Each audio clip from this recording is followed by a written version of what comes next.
All right, you guys, so we are gonna be taking a break. We're gonna take a break from what we were doing before playing Blitz. We're gonna take a look at some of the games played in the Meltwater Champions Chess Tour today, played in the Oslo Esports Cup. Okay, so as everybody knows, Magnus and Pragg played this very famous game. I think it was about 2.5 months ago, a game that Magnus lost. There was a tweet by Sachin Tendulkar, the famed cricketer from India, which blew the story, I think, somewhat out of proportion, and put all this press and all this whoa, thank you to Mamba Forever for the 100 gifted subs. Thank you so much to Mamba. Thank you for the 100 gifted.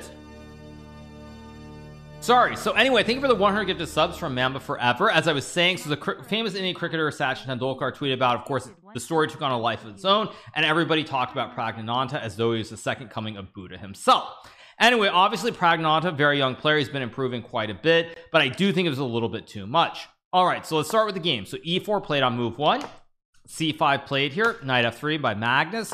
We get knight to c6 here, pawn bishop to b5. So Magnus chooses to play the Rossalimo defense, obviously named after the famed, I believe, Russian, French, and eventually American grandmaster Nicolas Rossalimo, a famous taxi cab driver who also happened to be a grandmaster at the game of chess as well.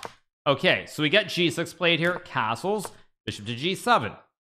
And now we get pawn to d3 played by Magnus. Very slow line. Normally in these Rossalimos, white tries to play things like c3 and d4, for example. I think none other than Fettuccine Carbonara himself played this, I believe, against Vladimir Fedoseev. I think he also played it against Magnus Carlsen and many others. So d3 is a little bit dry on the dry side. So we get knight to f6 here. We get bishop takes c6, d takes c6. Now in the Rossalimo, generally black tries to capture away from the center to activate this bishop on c8 versus capturing with the b pawn, because in the long run, when you get some structure like this, I do believe that white is supposed to be a little bit better here. So he captures with a d pawn to go open up the diagonal.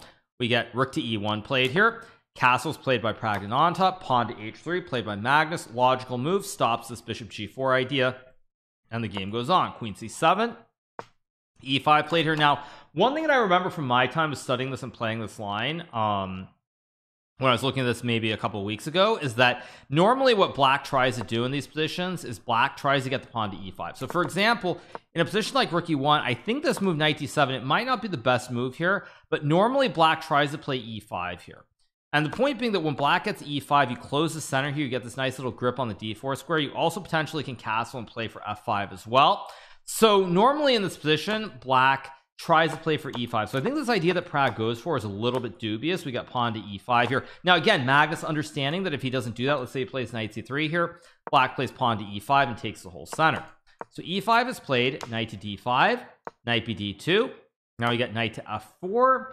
Okay, I mean, I'm trying, again, one thing that you do a lot at the top level when you're looking at games or you're thinking about lines is how you play these lines. Now, one thing that I played many years ago, I think all the way back in Tata Steel or it's called Course Vikonsé back then, but in 2005, one of the lines that I looked at, I remember, was this line knight f6. Now, as everybody will remember, I had a game against Daniel Stellwagen, which went e5, knight d5. I believe it was knight c3, knight c7, takes, and eventually I went knight e6, bishop g7, so forth, and I was able to draw the game. So the idea is that basically you want to eventually go knight e6, and at some point, just to illustrate it, you want to, let me just make some random moves, go knight d4 here, potentially queen c7, put pressure on the pawn on e5, and if white ever trades, you get some position like this, for example, where black also opens up the diagonal for the light square bishop. So anyway, back to the game. We potentially reach a similar position, but I think it's a little bit different here. Maybe it's not, but we get knight e4 played here. And now Pragg plays bishop takes e5. And this is kind of a shocking move because, again, to me, the obvious move is to play knight e6 here. And after, say, a move like bishop e3, you go b6, you want to go rook d8, knight d4, bishop b7, and follow the theme as I alluded to 30 seconds ago. However, Praggnanandhaa plays this move, bishop takes e5, which is an interesting move because either it's completely fine or you're just going to lose. Except after knight e5, queen takes e5, now you have Swiss cheese around your king here. All these dark squares are weak for the rest of the game because you got rid of the dark square bishop. And additionally, you still don't have any development on the queen side as well.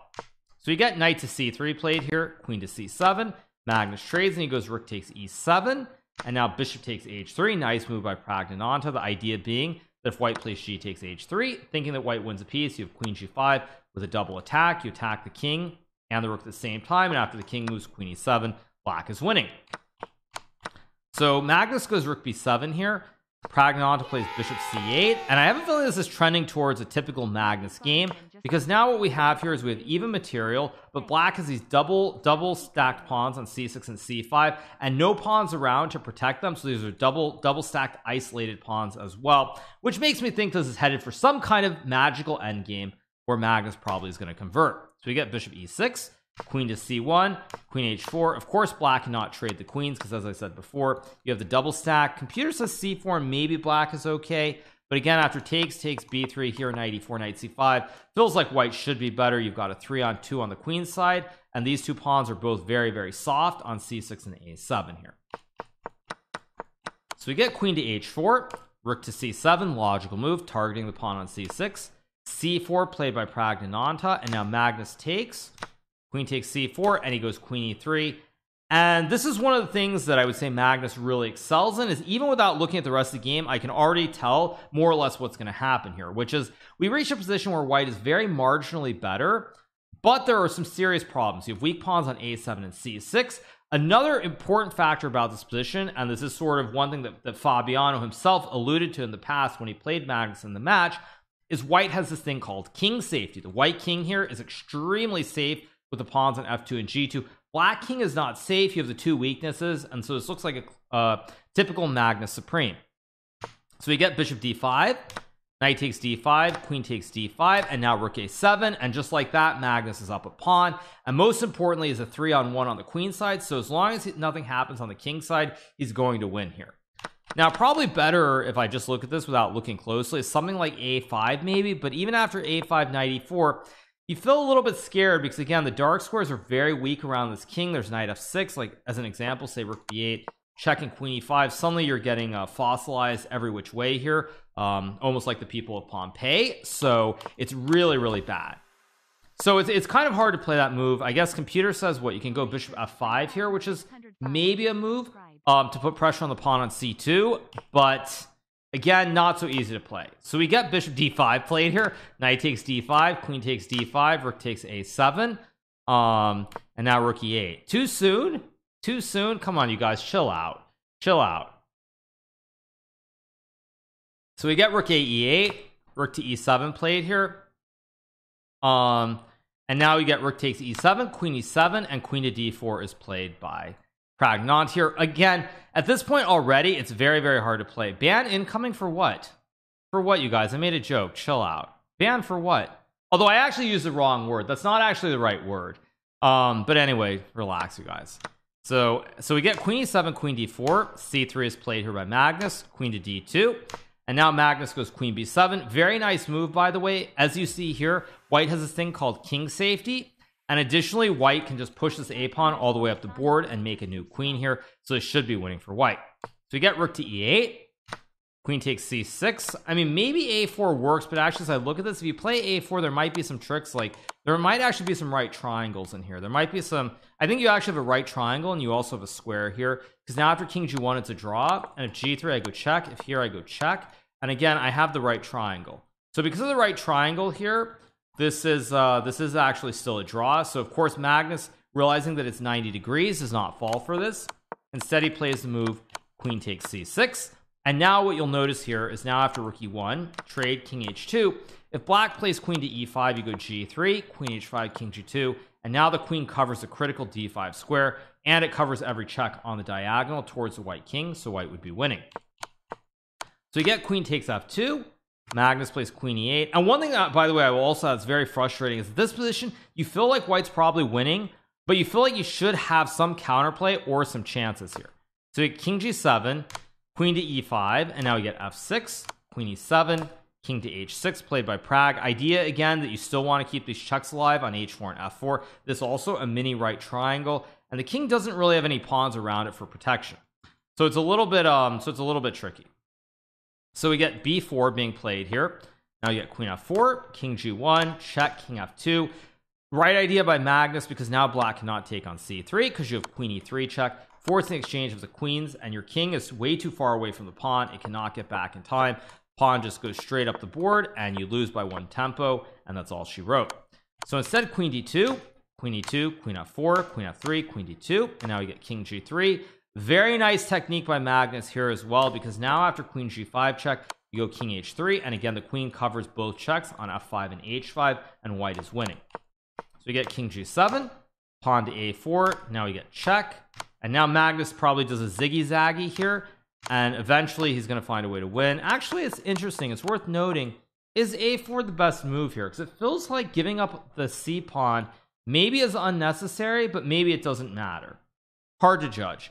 So he goes a4, queen d2, queen e2 takes, queen e7. Of course, again, king h6 loses to queen e3, forcing the exchange of the queens.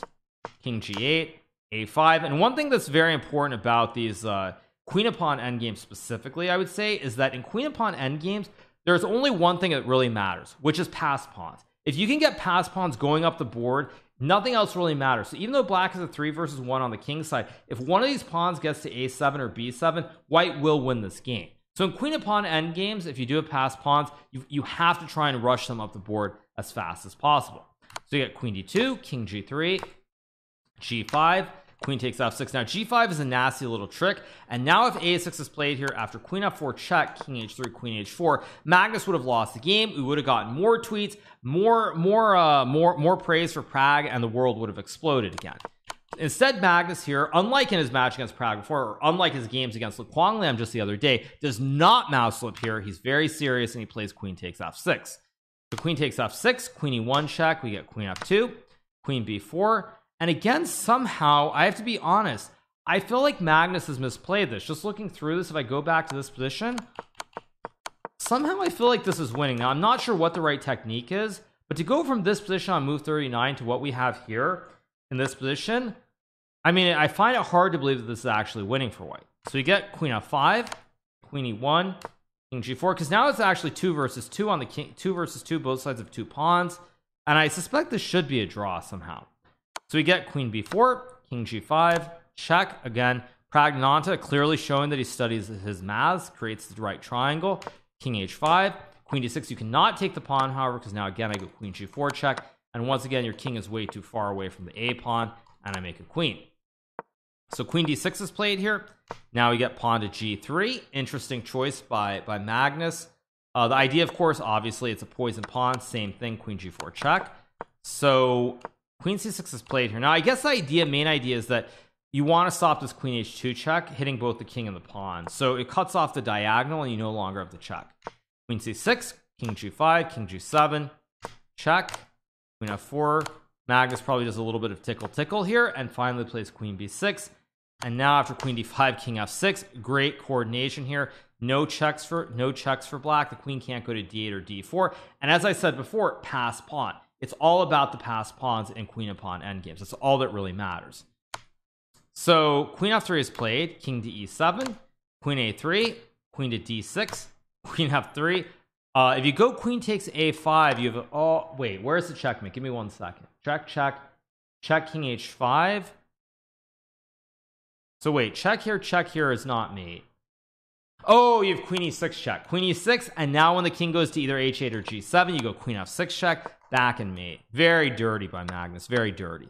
So queen d6, queen f3 is played here, a6 now, and the problem is that basically with the king on g8 and the king on e7 and queen on d6, you're going to basically not be able to stop the pawn and avoid these checks forcing queens off the board. So you get queen f7, king d8, queen a2, king c7, nice move by Magnus, queen f7, king b6, king a7, and now at some point he's going to basically walk all over the board, blocks with b6, queen f3, king a7 here, and now after queen a3, basically what white's going to do is shield with the king, shield with the queen, block the checks, and eventually push the pawn to a8, king a8, king g7, a7 of course, queen f8, king b7, queen f3, block, and now king c8.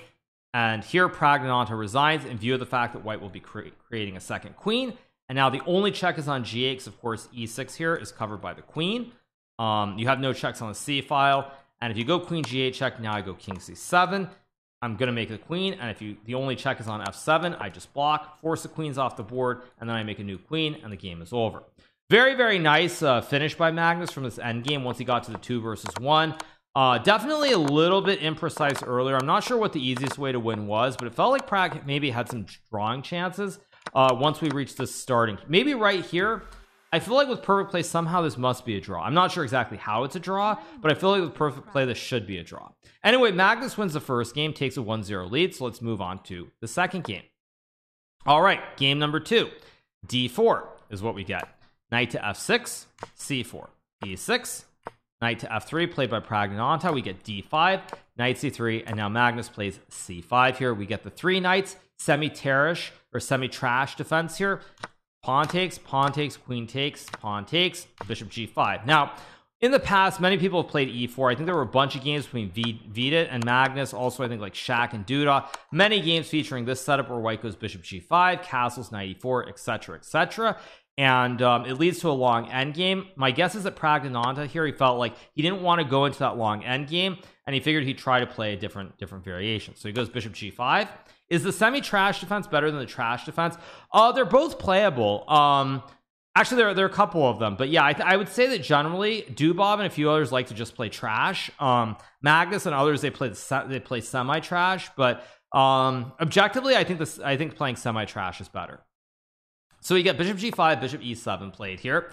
Now we get pawn to E3 played by Praggnanandhaa, castles, bishop to E2, and now we get knight C6. Now the idea here behind Prag's setup is that he doesn't go into an endgame, but he does play against what we call the Isolani, or the isolated pawn island here on D5, and he's trusting that eventually he'll be able to put a lot of pressure and win this pawn. So you get queen to D3, pawn to H6, bishop H4. White does not trade on F6 because after trade you might think, well, I get a free pawn, it's great. Only problem is black has a move like bishop B2 or even maybe queen A5 with the idea of like rook D8, and it's pretty dangerous for white. So bishop H4, bishop to E6 played by Magnus. Also H6 very effective because it creates more Lufthansa for the king. King has air, it can go to H7 here, and it's very safe. So we get castles, queen to B6 is played here. Now we get pawn to A3 played by Praggnanandhaa, and Magnus goes rook F8. At this point in the video you might want to stop for a second or two and think, well wait, can't black just capture the free pawn on B2? Black cannot capture the free pawn on B2. It is in fact a poison pawn, because now after the move knight to A4 your queen is just trapped. You have no squares anywhere. Queen can't go to E5, I eat the queen. If the queen goes to B6, I win the queen. All the squares on the B file are covered, and your queen is just dead on B2. So rook F8 is played here. Also, it's worth noting queen B2, there is a secondary answer, which is rook Fb1, which also traps the queen. So rook F8 is played here by Praggnanandhaa, or by Magnus, sorry. We get pawn to B4, pawn to A6 is played, and now we get this move. Rook Fd1, and now rook A to C8, and now we get H3 here. Queen C7, rook A C1, queen D7, and I mean, just looking at this, I feel like white has an advantage. White has more map control in the middle of the board here. Definitely, you're targeting the pawn. Your rooks are ideally placed. Bishop's better. This isolated pawn is not great. So white should be better here. You maybe can play knight A4, knight C5, maybe even knight B6 at some point. So objectively, I think white should be better. But again, we'll see what happens. We get queen B1, moves the queen out of the way. Now the rook is just targeting the open lane towards the pawn on D5 and the queen on D7. Now we get queen to E8, bishop to D3 played here, and now A5 played by Magnus, trying to undermine this pawn chain on the queen side. So one thing that's really important also in the game of chess is that when you have bishops, the snipers or the ops are really good from distance. So right here, by playing A5, Magnus's idea is to use this operator on E7 and put pressure on the diagonal towards the pawn on B4 and the pawn on A3. So now we get B5, knight to B8, again targeting the pawn on A3 here. Pragg plays pawn to A4, Magnus goes knight BD7, and now he's looking potentially to create a bastion with the knight on C5 and the pawn on B6, or maybe also a bastion on B6 where the knight permanently targets the pawn on A4. So now we get knight D4, knight B6 played by Magnus. Again, knight can never be removed, and it's permanently targeting this pawn on A4. Also, it keeps the knight on C3 glued here as well to prevent the knight from capturing. So now we get bishop F5, bishop D7, and I have to say, I feel like Pragg is just better here. I'm not really sure how you proceed, but it feels like white should be better. And actually, as I look at the bar, 0.8, Pragg does have a significant advantage here. So we get bishop D7, rook D7. Now, this is actually a mistake, and this is one thing that I've said many times in my videos. If you look at the position, objectively here, white has more space. It feels like black is very cramped. All these pieces are on like the first two or first three rows, really, especially the important ones. So like you have all these pieces that are on the first 3 rows. Black is somewhat cramped here and doesn't have a lot of space. So when you have a lot less space, as I've said before, the 2 things that you're looking for are pawn breaks, so ways to trade pawns and open lanes for your rooks, or you look for exchanges of minor pieces. And so trading the bishops here is actually a fairly serious mistake by Pragg, because it violates that basic rule where when you have more space you don't want to exchange pieces. And now also after rook d7, you'll notice that black can stack the 2 towers on the c file, and black now I think is already close to being better here. So bishop takes d7 is a very serious positional mistake by Praggnanandhaa in my opinion. You get rook d7, knight f5, bishop d8. Now maybe, however, Praggnanandhaa was looking at a different way. Maybe he had watched my streams and he had thought, well, you know, this Grandmaster Hikaru, I've watched his streams, and he's always referred to this great quote from Garry Kasparov, which is that a knight on f5 is worth at least a queen. Now in reality, the saying is that a knight is worth at least a pawn. However, sometimes that's not true. Garry is wrong as well as everybody else. So now we get rook to d4 being played here, queen to e6 played by Magnus. And the one problem with the knight on f5 is that you can't really do anything to attack the king side here. The knight on f6 is very solid, stops rook g4. If you ever trade now, the bishop is always going to guard the pawns, and black is very rock solid here. So the problem is that your knight is not really secure here, and you don't really have any ideas to attack. So now we get rook to f4. Garry is always wrong, thank you. Rook c7, and just like that, in the span of 3 moves, because Praggnanandhaa violated the rules, he's now in a lot of trouble. Black has a double stack on the c file, the pawn on a4 is weak, and this bishop on h4, knight on f5, and rook on f4 all look pretty stupid, and they're just completely off sides. So we get knight to e2, rook c1, knight c1, knight h5 played by Magnus, and this feels really loose here. Everything is kind of under attack. Your rook's under attack, your knight is a little bit loose, your bishop is also loose, and so it feels like something is going to collapse. So we get bishop takes d8, and now after knight takes f4, black is just winning, because my assumption is Praggnanandhaa missed the tactic bishop b6, rook takes c1 check, queen takes c1, knight to e2 with the fork, winning the queen. Now maybe you could have done something else, maybe rook g4, but again, your pieces just feel so off sides here. Everything looks completely wrong in this position, and I don't really like this position. But after this, now this threat of rook c1 is just GG, and I suspect Pragg thought, well, I take, and now I have two knights for the rook, and I'm just winning.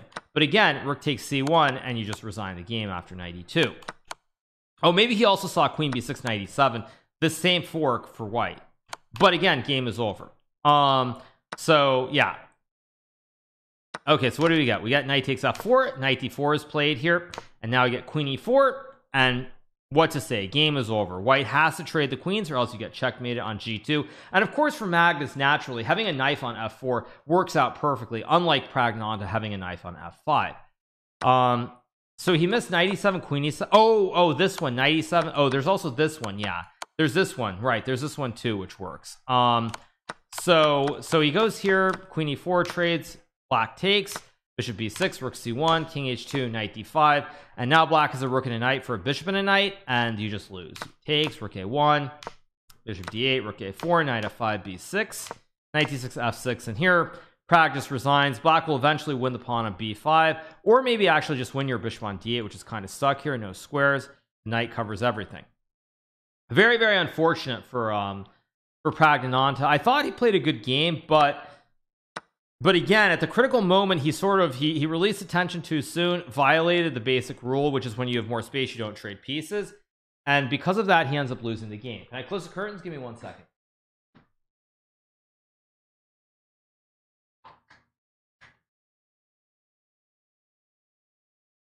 So Magnus wins the second game, and with that, he takes a very commanding 2-0 lead in the match. So let's move on to the third game. Let's take a look at the third game. So third game, Magnus with the white pieces plays knight f3, d5, and now he goes e3. Again, I don't know who Magnus thinks he is. Maybe he thinks it's Hikaru or something. I mean, I kind of begin to wonder as he's been watching my streams. So he plays e3, knight f6, c4, e6, knight c3. Again, all this very standard, been seen many, many times. I think I already played this today against Bortnick and others, at least probably 3 or 4 times. So now we get c5, d4 played by Magnus. So Magnus actually kind of goes back into the semi-trash variation, except he's playing at the white side. So we get knight c6, trade, and now bishop b5. Very standard stuff here, by the way. I've had this with both colors, with white and black, many times. C takes d4 played by Pragg. Now again, it's been a while since I've looked at this line, but I do believe that bishop d6 is probably a little bit better if you're trying to keep the game more complicated. When you're down 2-0 in a match here, you need to win this third game and the fourth game. So if you're trying to keep the game complicated, I think bishop d6 is a better try. Instead, he trades and goes bishop d7. Now Magnus castles, bishop d6, knight f3, bishop e6, and here Magnus goes b3. Again, very similar. White tries to play against the isolated pawn. However, Magnus's idea here is different. Pragg in the previous game, he put the bishop on this g5 h4 towards d8 diagonal. In this game, Magnus chooses to actually try and put the bishop on the b2 diagonal towards the knight on f6 and towards the pawn on g7. So now we get castles, bishop to b2, bishop g4, h3, bishop h5, bishop e2 played here by Magnus, and now Pragg plays rook c8, a terrible move that loses the game. Now I'm going to go back to the start. There is one little trick here, and I'm going to show you guys a game that I played in the Rapid Chess Championship the other day against Big Fish, also known as Vladimir Fedoseev. Now in that game, it went knight f3, d5, e3, knight f6, c4, e6. I think I played I believe that I played d4. He played something like c5. Actually, this, or no, sorry, it was like, I believe it was like 1 second. So it's d4 c5 takes something like this at any rate, where we got this position after bishop e2, a6 castles, bishop g4. I think it was knight c3, and in this position Big Fish played an important move, which is he played this bishop a7 move. And now I think here I played I didn't play, or no, did I actually play h3? I don't remember if I played h3 or not, but the point is that after bishop h5, white has this idea with knight h4, takes, and now white is doing really, really well because you can bring the knight back to f3. The isolated pawn on d5 is really, really weak here.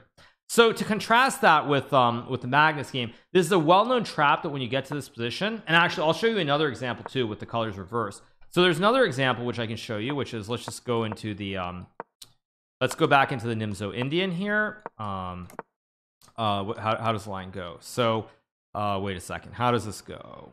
1 second. So castles, e3 c5, something like this, castles, bishop e7, some line like this, for example. I'm just going to show you guys. You get some position like this, and in this position black can play h6 here, and after white plays bishop h4, there's a very nice idea, knight to h5. Same idea here. If bishop g3, you trade, and if bishop e7, you go knight e7, bring the knight back to f6, blockade, and play against this weak pawn on d4.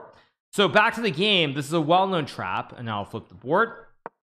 And after rook knight h4, Magnus is completely, maybe not completely winning, but much better here, because black goes bishop g6. Of course, as I said, takes, knight f3, knight d4. You play against the Isolani, and white's doing really well here.